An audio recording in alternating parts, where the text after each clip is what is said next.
Bible తర్ఫీదు పొంది master of theology పట్టా పుచ్చుకొని డాక్టర్ ఆఫ్ డివినిటీతో బయటకు వచ్చి ఇవాళ ప్రపంచమంతా తిరుగుతున్నాను దేవుని పని కొరకు. ఈ స్వరం ఆయన ఇచ్చిన వరం, బ్రతుకున్నంత వరకు ఆయనకు నిలబడబడమే. హల్లెలూయా. ఆయన ఈ పొద్దు ఇటు నుంచి అటు వాలిపోక ముందే నన్ను వాడుకోమని చెబుతున్నాను. ఆయన వాడుకుంటున్నాడు అంతే. ఆయన వాడుకునే సాధనం మనం. ఆయన వాడుకుంటేనే ఆ పాత్రం మనం, సారిపై ఉన్నటువంటి పాత్రలం మనం. ఆమేన్.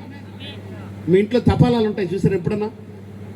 అంచులు ఇరిగిపోయి, రంధ్రాలు పడిపోయి, నత్తలు పడిపోయి, సొట్లు పడిపోయి, ఈ పాత్రలన్నీ ఎందుకు పనికిరావాల్సి మూట కట్టేసి మిద్దె మీద పారేస్తాం.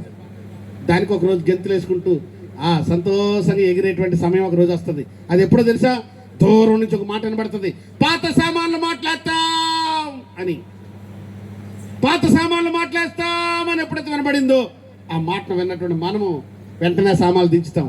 ఇది పనికి వస్తుంది, ఇది పనికి వస్తుంది, ఇది పనికి వస్తుంది అని చెప్పి అతను మళ్ళీ మాట్లాడేస్తాడు, సరి చేస్తాడు, మళ్ళీ వాడుకోవడానికి ఉపయోగిస్తాడు. హల్లెలూయా.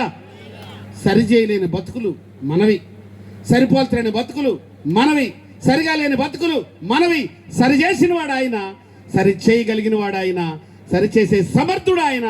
ఆ సమర్థుని నమ్మాం కాబట్టే ఈరోజు మనము అసమర్థులమైనప్పటికీ సమర్థతనిచ్చే దేవుని కృపలో ఎదుగుతూ ఉన్నాము. మన స్థితి మారింది. ఆ దయ్యాలు పట్టినోడు ఎక్కడున్నాడు? ఇంతవరకును సమాధుల్లో ఉన్నాడు. ఇప్పుడు ఎక్కడున్నాడు?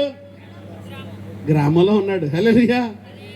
తుపాకీ గొట్టం పట్టుకొని తోటాల మధ్యలో ప్రపంచాన్ని మార్చేద్దామని తిరిగిన నేను ఇదిగో ఈ కత్తిని పట్టుకొని ఈరోజు తిరుగుతున్నాను. హల్లెలూయా.